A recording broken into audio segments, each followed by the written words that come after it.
Welcome back to the PloughCast. I'm Susanna Black-Roberts, Senior Editor at Plough. And I'm Peter Momsen, Editor-in-Chief of Plough Quarterly. Today we'll be talking with the medievalist Eleanor Parker. Eleanor is at Clerk of Oxford on Twitter, about Vikings, medieval belief in the end of the world, and a heroic bishop. And then we'll talk with illustrator Owen Cyclops, he's at Owen Broadcast on Twitter, about his personal story and his first venture into magazine publishing with his comic in our current issue on the American temper of Apocalyptic. And now, welcome to Eleanor Parker. I should hasten to say that one of the best things that you could do on Twitter would be to follow Eleanor, because one of the things she does in line with this book, The Anglo-Saxon Year, is she tweets some fantastic resources on all the different feast days that you knew of and possibly didn't know of throughout the year. And you will learn immense amounts about just the way that people in an earlier era thought about the church year in a way that I've found both sometimes just hilarious, but then other times like genuinely, spiritually deepening, right? It's a really wonderful project. How did you get into that? I think it's grown over time, really. It was just through my reading of medieval literature, I came to this appreciation of how important the structure of the church year was for medieval experience of time and life, and how important festivals were to these communities, and how that intersects with, the seasons of the natural year, the cycles of time. So it's kind of become an increasing interest of mine just because it's so prevalent in medieval literature and so important to so many different writers. What have been some of the feast days that, sort of became your favorite feast days through this project? Oh, there are quite a few, actually, depending on my mood and depending on the time of year. So I'm really fond of Candlemas. That's one of my favourites. That's something people don't much celebrate anymore, but that's like the end of the Christmas season, commemorating Christ's presentation in the temple. And there's just this beautiful custom of taking candles to church and having them blessed and then taking them home and kind of keeping them all year. And the idea of a sort of festival of light around the beginning of February, when I think that is exactly when you need a festival of light, that's probably one of my favourites.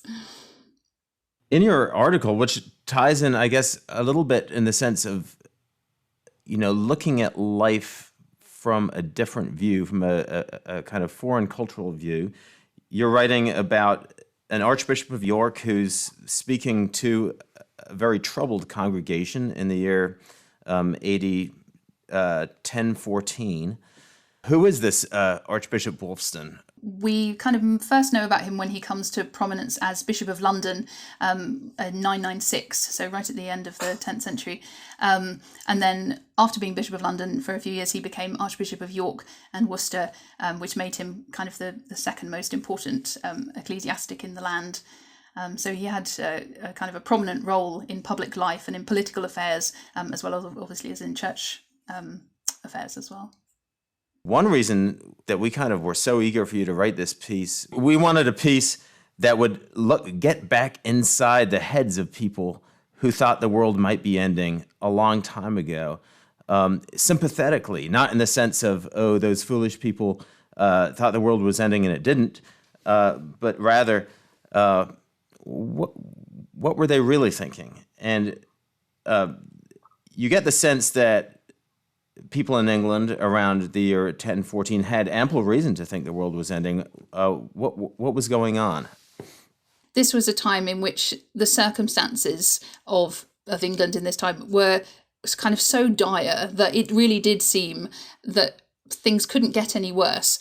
And this particular text that I chose to talk about, he kind of gives us this picture of a country in a kind of political collapse and moral collapse and societal collapse, as if everything is just kind of falling apart, mostly under the pressure of repeated Viking raids. The Vikings have been raiding in England for kind of decades, pretty continuously. And what Wulfstan talks about in this sermon is kind of the pressure that has put on English society and on all the different kinds of social bonds that people need to have a flourishing, healthy, peaceful state.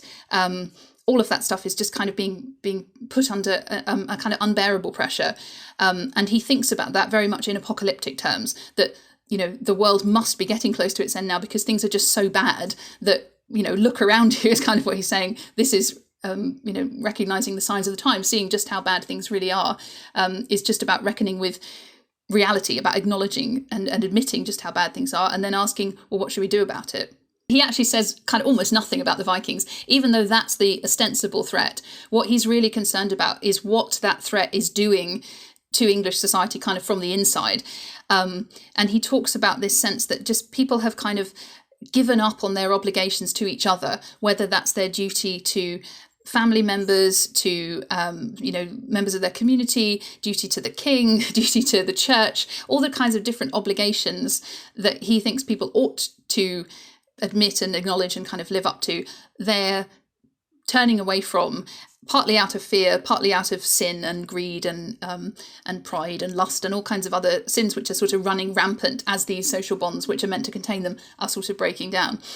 It's not a warmongering sermon at all. It's not a sermon about like, oh, this is, the Vikings are the Antichrist and they're going to bring the end of the world. It's kind of, look what this is doing to us. And the sermon you're talking about, that's the Sermo Lupi, the Sermon of the Wolf to the English. Could you just talk about this as a document? Yeah, so Wulfstan, at this point in his career, he was Archbishop of York and Worcester, and that's kind of makes him the second most important churchman in England. And Anglo-Saxon archbishops and bishops were very politically engaged, so they were all engaged in kind of, advice to the king, in the writing of laws.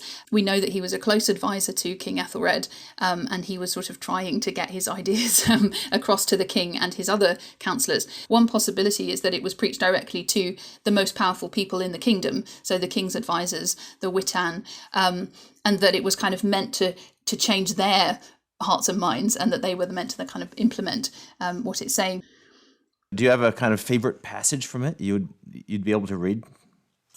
Yeah, I could just read from the beginning of it, I guess. So he starts off by saying, "Beloved ones, know what is true. This world is in haste, and it is nearing the end. And in this world, the longer things go on, the worse they are, and so it has to be that things grow very much worse because of people's sins before the coming of Antichrist, and then indeed it will be grim and terrible throughout the world. Understand also seriously that the devil has now led this nation astray for many years, and there's been little loyalty among men, although they spoke well, and too many injustices have reigned in the land.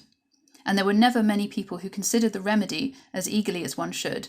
But daily one evil has been piled upon another, and injustices and many violations of law committed all too widely throughout this entire nation. And if we are to have any remedy, we must earn it better from God than we have previously done." So he's really emphasising that idea that we've kind of earned, we've deserved that this terrible stuff should be happening to us. Well, and if you imagine him speaking to, the leaders of the kingdom, including presumably King Ethelred, that's some powerful words. It's really direct, yeah. Yeah. Did the sermon work? That's a good question. I don't know how you would measure that exactly, but at the time the sermon was preached in 1014, that was kind of right at the end of the reign of King Ethelred. The Vikings, as I said, had been attacking for a really long time, and just around this time, and especially in 1016, England did fall to Danish rule. So in one sense, that was a kind of loss. But what Wulfstan kind of went on to do at that point was to become an advisor to the new Danish king and to try and kind of implement the ideas that he's talking about in this sermon about restoring the bonds of community and kind of agreeing on common values and things like that, and to trying to use those to shape the newly conquered country. And from that point of view, it did kind of work. That the Viking king Canute was quite successful, and he and Wulfstan seem to have worked quite well together. You describe in your article some of those laws, right? This took quite practical form. So at that point, it's very much about trying to produce a set of common values around which the Danes and the English could unite, because you're in a situation of a country kind of just exhausted by decades of warfare and riven by internal division. And what Wulfstan and Canute are trying to do in their first law code is to kind of agree on, these are the things that we value, these are the things that we're going to protect, and that's partly sort of social bonds like protection of vulnerable widows or whatever it might be, and making sure that crimes are punished, making sure that the church is getting its proper dues, that taxes are paid at the proper time. So it is very practical. But it's also things like we all agree that we're going to be loyal to the king, and we all agree that our loyalty to God is going to be our kind of ultimate goal. And of course, if you think that a lot of the Vikings were probably newly converted Christians or hadn't been Christians very long, even just getting them to agree to an explicitly Christian form of law was quite an achievement and an important sort of source of unity. Had Canute himself been converted by that point? Yeah, we don't know exactly. He might have been a Christian from childhood, but he had certainly lived an incredibly violent life up to the point where he became king of England. And he was only about sort of 18 or something at the time he became king. So he was quite young. He'd only really ever experienced warfare. He had no experience of kind of ruling or being a king or the responsibilities of kingship. So a lot of that he had to learn. And probably Wulfstan was one of the most significant people in kind of shaping him into a king. And he did become a sort of a much admired king, and someone who was for centuries afterwards kind of renowned for the justice of his laws, the laws which Wulfstan had sort of helped him to write. One of the backgrounds for us doing a kind of special issue on Apocalypse is that many people, again, as people have repeatedly throughout history, feel that things are ending in a certain way. You have climate change, you have widespread reluctance that you can see in surveys for people to have kids. You have the war in Ukraine right now, which kind of re-ups a whole bunch of issues that people had thought put to bed from the Cold War, including, the real prospect of nuclear war. And on a more conservative front, you have people seeing the kind of demise of a Christian-inflected society reflected both in law and in family life. So a lot of big questions. What were kind of the takeaways for you and from this episode with Wulfstan, the Archbishop of York, but perhaps also some of the other medieval episodes where people kind of thought the end of the world might be coming? For now, because I think a lot of your work has had to do with helping people see the medieval era not as these strange people with unenlightened views, but maybe getting into their heads a bit and perhaps even learning something from them. The thing that I really admire about Wulfstan's sermon is that it's not kind of hopeless. It's not despairing. It's not saying, well, the world is ending and, we've all sinned and we've all learned this. That's it. We deserve it. Let's just all, the world will go up in flames, and that's how it ought to be. He's kind of still thinking about things that you can do, even if you feel like the apocalypse is only a couple of decades away.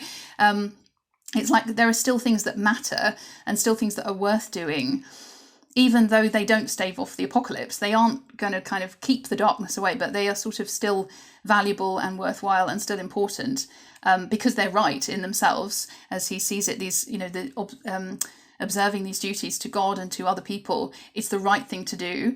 And also it can kind of do some good in the meantime, because if you want to reconstruct a society, even with the sense that maybe it's not going to last very long, maybe the apocalypse is still not very far away, that doesn't mean it doesn't matter what you do in the meantime. Ultimately, the motivation for, or a way of looking at the motivation for doing good, even if the world is about to end, is the good you do won't be lost, and there is another world that will be, the end of the world is not the end in the Christian view. And it's just interesting to sort of realize the way that kind of, firm belief in there being new heavens and the new earth actually, in a way, allow you to live well in this earth. Because even if it's true that the apocalypse is about to happen, you can still act as though you're building for the long term, because you know that what you build won't be lost. And that maybe, in fact, you work harder for the present world because you feel like you don't give in to despair and hopelessness, and you don't just say, well, nothing matters. They still feel like the world matters very much, because the things that you do here might affect eternity, might echo in eternity. Yeah. So. Was Wulfstan calling those people back to values that they had left behind? Or was he saying, no, this is Christianity, that this is a new thing that you need to commit yourselves to now? Yeah, so it's interesting because particularly at this period, you've got, this period in Anglo-Saxon history, you've got a kind of mixed population. On the one hand, Anglo-Saxon England had been Christian for many centuries, and particularly from Woolstan's point of view, the 10th century had been a kind of high point of English Christianity. So there was a period in the second or around the middle of the 10th century when the king and the church were working in quite close harmony together. This is a period that's often called the Benedictine Reform. It was a kind of a time of revival in monastic life in England. And Wulfstan and his contemporaries in the beginning of the 11th century kind of look back a couple of decades ago and they say things were better then, and then the Vikings came and made everything worse, and can we get back to that? Okay. So that's part of it. But then at the same time, you've got a population of kind of more recent, like Viking immigrants or Scandinavian immigrants who are much more recently Christianized, for whom Christianity and all the ways of living a Christian life are newer and need to be introduced kind of from first principles. And one of the things that you can see Woolstan doing, not so much in this sermon, but in some of his other sermons, is kind of trying to negotiate that mixed, like, what can you ask of the Danes living in England?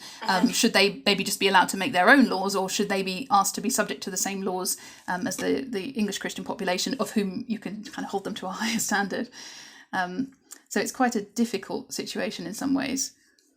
What conclusions did he come to with that? Did he sort of aim at a unified law, and on what basis? Did he hope to thoroughly Christianize the Danes, or was it kind of a natural law, lowest common denominator but good thing? Yeah, I think what he hoped by the time of the reign of Canute was to have the Danes kind of at least theoretically admitting to one law, that you have to have one kingdom needs one law, but that also there might be aspects on which they can kind of be allowed to have their own law, that maybe sort of smaller local disputes or things like that could be settled in a local way. Because obviously if you're thinking about law in a society like Anglo-Saxon England, a lot of it's being decided at the very local level anyway, so how much sort of oversight the king and his advisors have over it is a sort of, so there's some room for flexibility in allowing the Danes to follow their own customs, but the more serious the subject, the more you want them to be conforming to Christian law.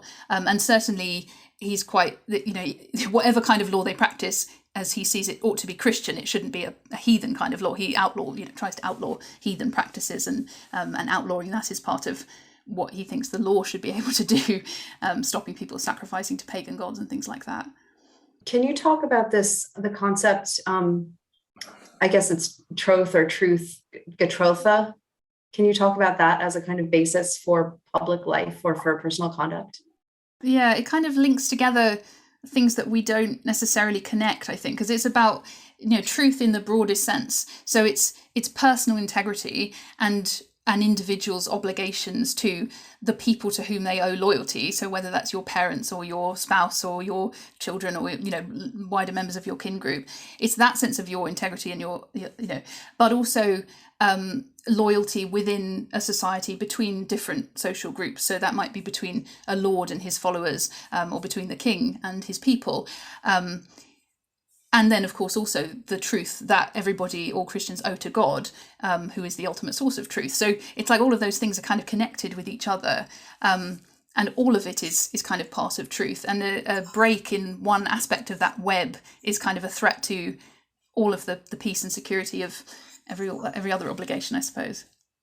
It's interesting to sort of see that there's a kind of hangover of that meaning in the idea of like pledging your troth. And so things like, observing marriage vows are as much a part of it as observing your kind of legal duties, because it's about being a kind of a fully truth-filled individual in every aspect of your life. It's a Christian culture and a kind of pagan culture attempting to live side by side and be a polity together in some way.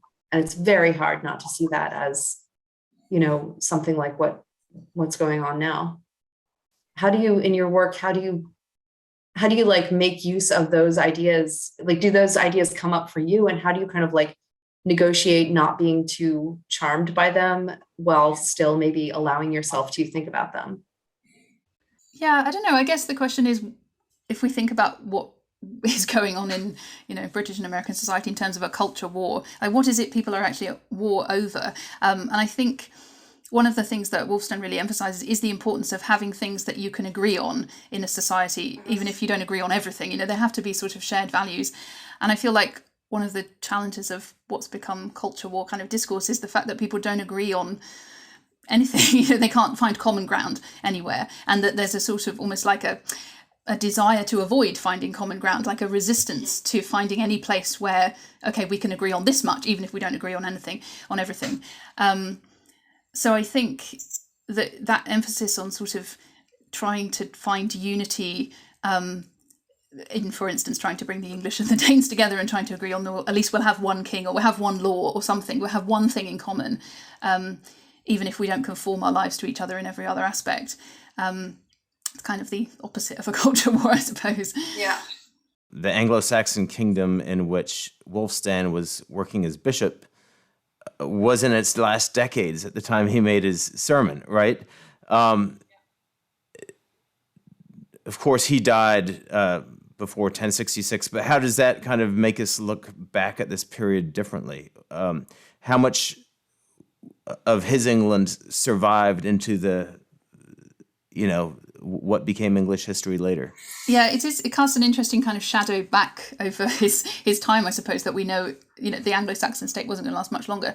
But actually quite a lot of, particularly the sort of legal culture that Wulfstan and his contemporaries and the people that he worked with kind of created, did actually survive the Norman conquest. It was one of the things that survived because the Norman kings were aware that Canute had been a previous conqueror of England, and not that long ago, it was only kind of just out of living memory. And so they actually did follow that precedent of trying to make law a sort of unifying force. And they kind of ostentatiously followed the law of Canute and sort of said, we're going to follow Canute's laws, which was Wulfstan's law. And so aspects of that law kind of continued after the conquest. So of all the many things about Anglo-Saxon England that died as a result of the Norman conquest, actually Wulfstan's legacy and his preaching and his laws kind of didn't. They did survive, which is sort of nice. It wasn't the end of his world in that sense.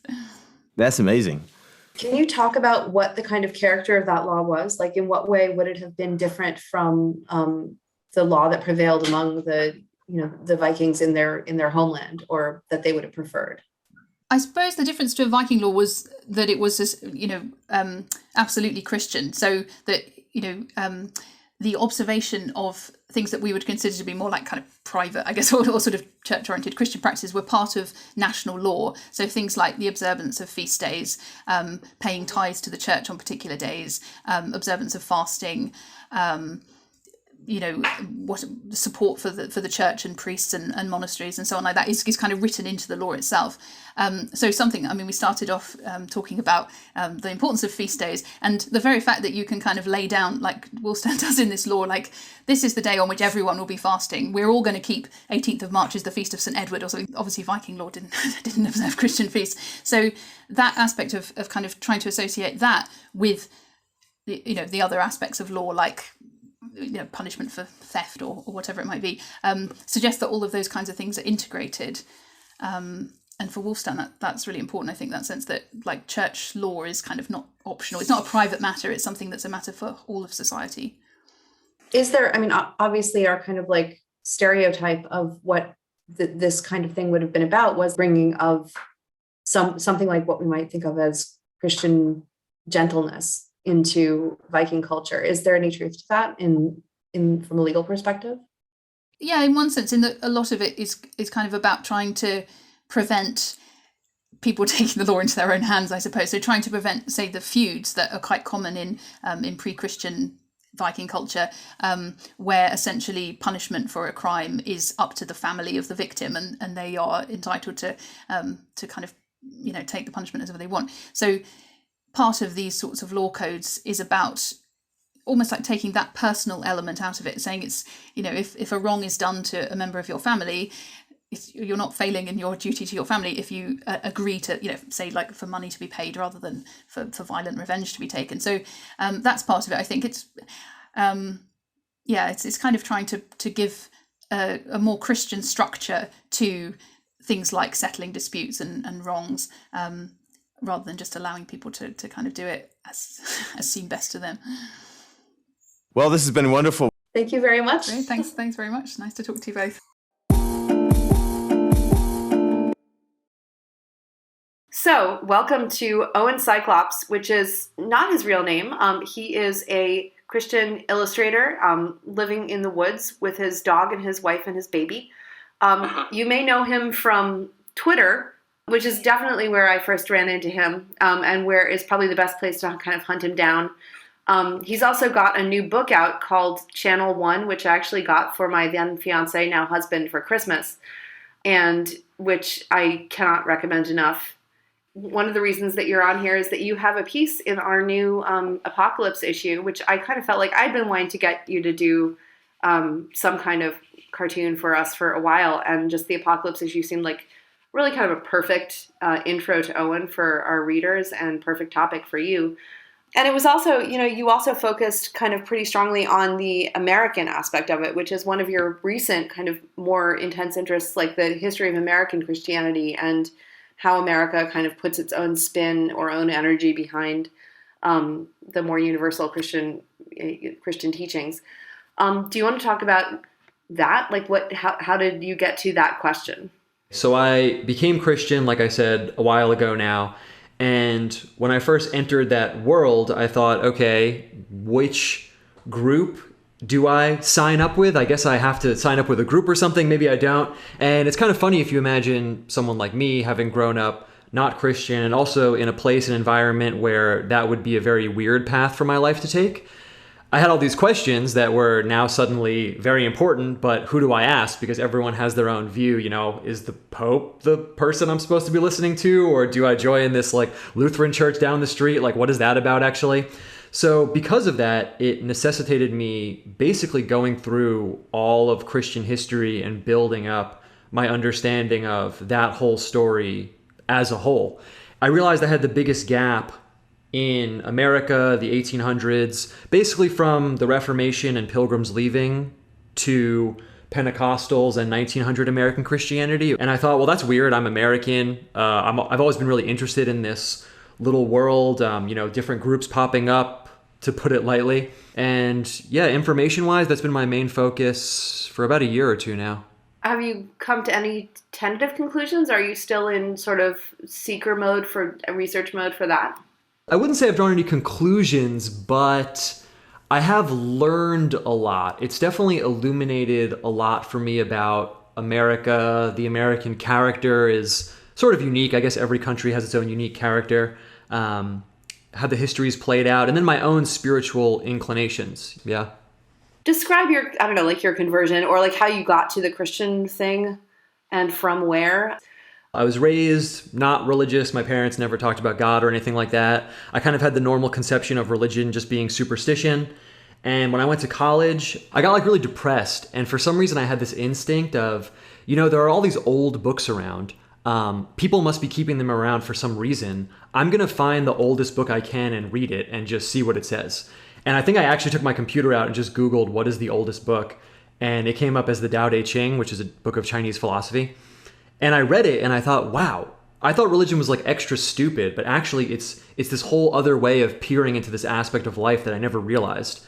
And I realized that I had been misled about what religion is in general. And then after that, I pretty much only read religious texts, probably for the rest of my life. Long story short, I got really into Buddhism and doing psychedelics. I was pretty much the Platonic ideal of the nerdy white guy doing acid and mushrooms as part of his spiritual life and having a relationship to Eastern religion. Like if that's an archetype, that was me 1,000%. I started drifting away from Buddhism for a variety of reasons.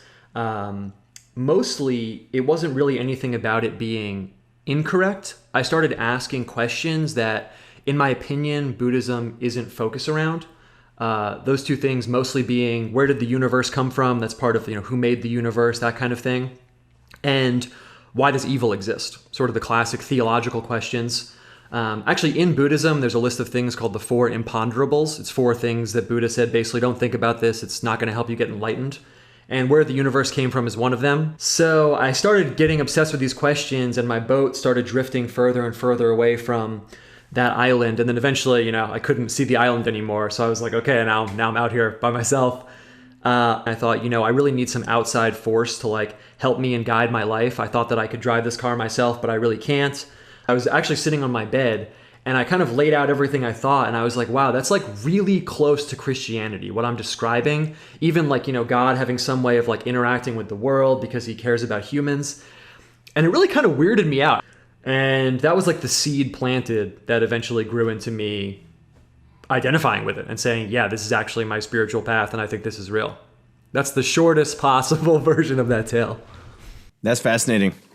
How did you you'd sort of also there was kind of like a lifestyle aspect to this. Like it sounds like the wife and dog and baby and woods adjacent town thing kind of happened pretty fast after there was like a certain amount of massive life readjustment that happened alongside this. Is that right? Or so yeah, it was basically everything at once. I mean, I was a very like frankly drug oriented person, drinking, smoking weed, doing psychedelics and all that. I really bottomed out with that. I fell out of the world socially where I was living, this is relevant, in New York City. So I had fallen out of that culture is how I would describe it. I suddenly realized I was kind of the black sheep all of a sudden for a variety of reasons that you could imagine that go along with all this. And yeah, we basically both hit the same wall at the same time, and we packed up everything in a van and moved out here. I'd be fascinated to talk, Owen, a little about the comic you did for us about America, titled American Apocalypse. And it's short, right? It's 2 pages, but it's so open-ended and evocative and leaves you with this sense. I remember getting to the end of it and going outside and looking at the sky and saying, hey, any day now. But you mention how apocalyptic ideas, what a big role they've played, in U.S. history. The long range of very screwy, sometimes disturbing, sometimes downright evil groups that have played with apocalyptic themes. And yet, what's great about the comic is the idea of something from the outside coming to change everything isn't written off, right? And that there's something to it, right? So would you be able to talk a little bit about that, sort of the American tradition of apocalypse and the good sides, the bad sides? I got this quote from someone, I think it was William James, and he said, you can learn something about the normal, let's say, just speaking casually, sort of like the norm, what's in the middle of the bell curve in religion by going to the fringes and seeing the fringes and the tendencies on the fringes. And that's been part of my study of American religion, going to the, frankly, like way more atypical or weirder groups and noticing organically, I didn't go in with this presupposition, that it kind of does reflect something back onto the whole. In good or, bad ways. It could be pathological, it could be really positive. Usually it's a mix of those things together, probably for every group, myself included.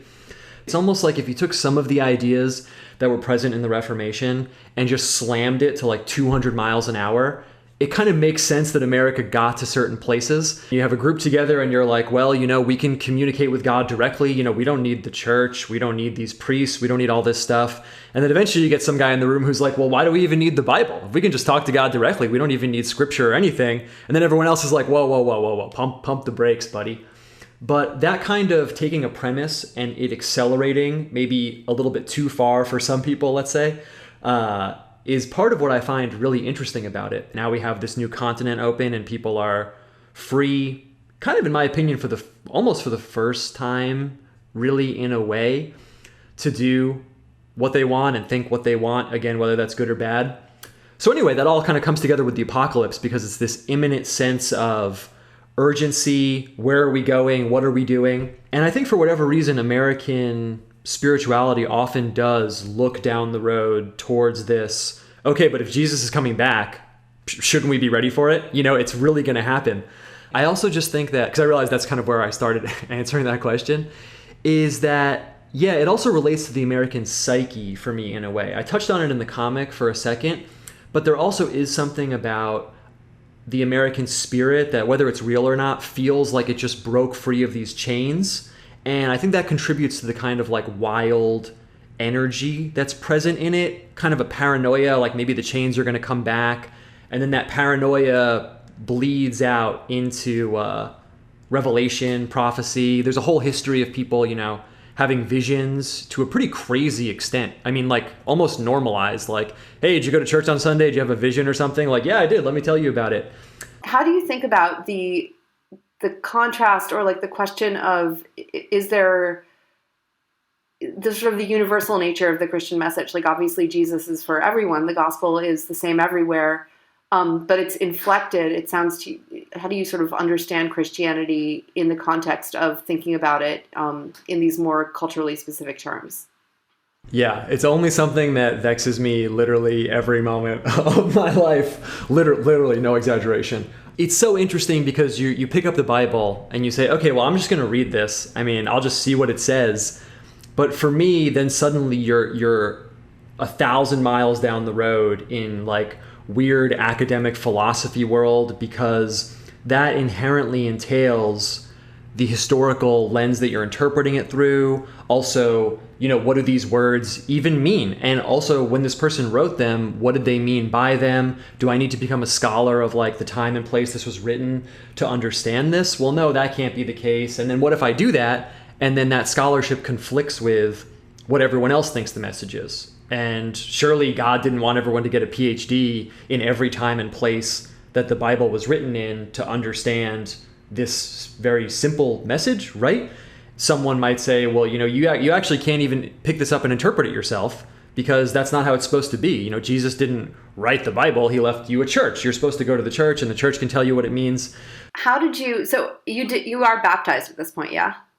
Actually, very unpopular with the listeners, probably. I'm actually not baptized. Owen!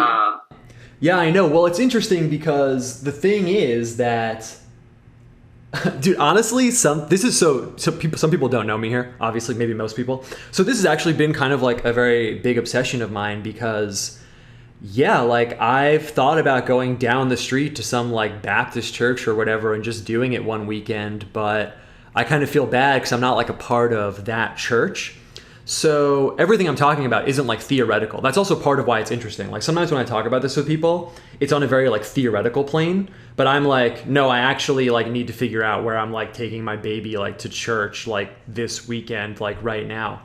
So it's been interesting because no, I haven't gotten baptized. My wife and I have talked about it, but I'm kind of floating in this place where I've been wondering, do I have to just pull the trigger? And if there's a group where I don't agree with them like 100% about literally everything, like, does that really matter? I guess not, because obviously we're here to worship God. Like, isn't that kind of weird and obsessive to try and find the perfect group that thinks everything I do about everything? And, who am I? I'm just some guy.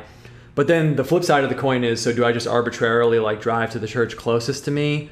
I guess. And then, so it's been a very interesting part of my spiritual journey, and the baby has accelerated it into the realm of like, now this is like an imminent question of where I'm taking my family to get spiritual direction and things like that, and I can kind of cut it both ways. Some days I wake up and I'm like, this is really stupid. I should just go join a church. Like, this is literally insane. And then other days I'm like, but, if I really don't agree with them about X, Y, and Z, then aren't I kind of just, planting the seed of doubt for later? Like, I was going over some really, really early Christian stuff, like with, Arian controversies, like way in the first centuries and everything.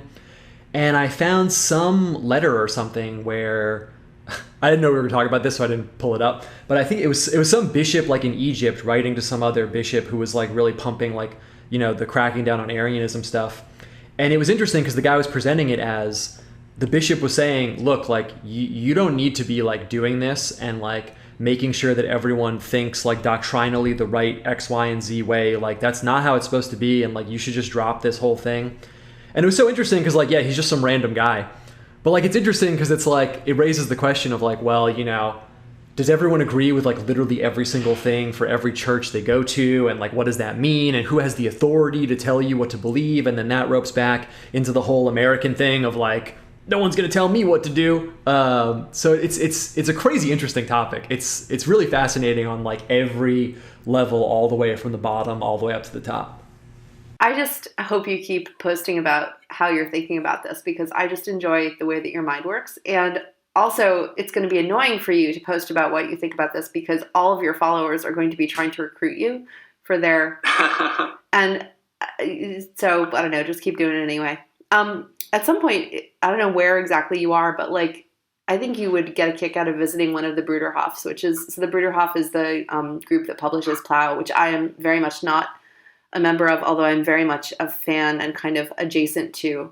So it's an Anabaptist group, and they do the whole holding all things in common thing. So they're like full Acts 2 and 4, living like the early Christians. That's funny because when you first contacted me about Plough, I was like, I thought this was an Anabaptist magazine. But I was looking at the site and I was like, is it? I was like, I can't tell. And then I was like, all right, whatever. Oh, okay. So obviously we got to go more Anabaptist here. So I am a member of that community, the Bruderhof, and we do try to share all things in common, toothbrushes excluded. And yet, one reason that Plough is not just all Anabaptists all the time is we're aware that we're part of the greater body of Christ, and we feel it's important,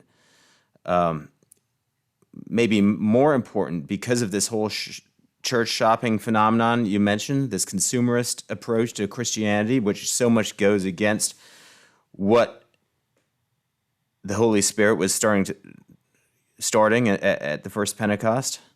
It's maybe more important than ever to find common ground and emphasize points of unity than ever. And that's what we need to do. We need to encourage each other that there's real flesh and blood reality to living out our Christianity.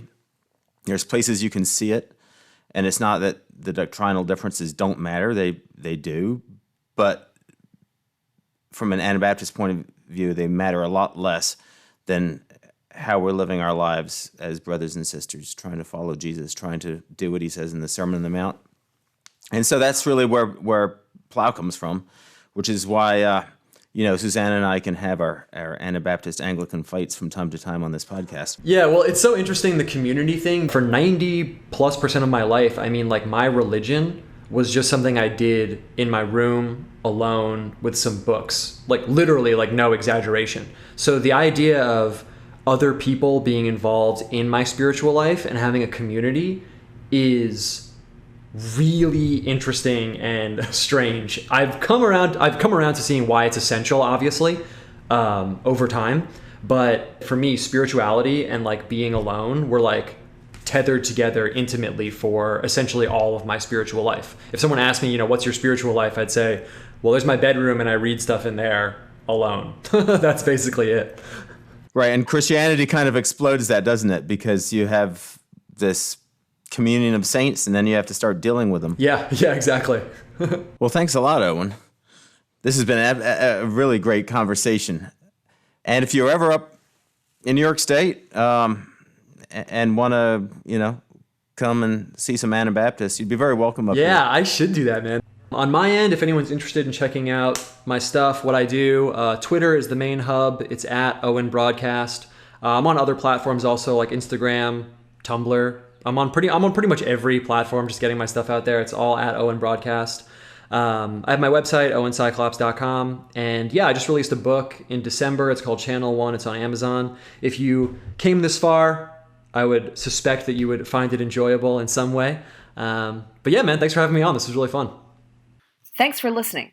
Be sure to subscribe on iTunes or wherever you get your podcasts. And for a lot more content like this, check out plough.com for the digital magazine. You can also subscribe. $32 a year will get you the print magazine, or for $99 a year, you can become a member of Plough. That membership carries a whole range of benefits, from free books to regular calls with the editors, to invitations to special events, and the occasional gift. Our members are one aspect of the broader Plough community, and we depend on them as a kind of extra advisory council. Go to plough.com to learn more. Join us next week as we talk with the author and demographer Lyman Stone about demography, hope, babies, and the end of the world. We'll be discussing his piece, The New Malthusians. See you then.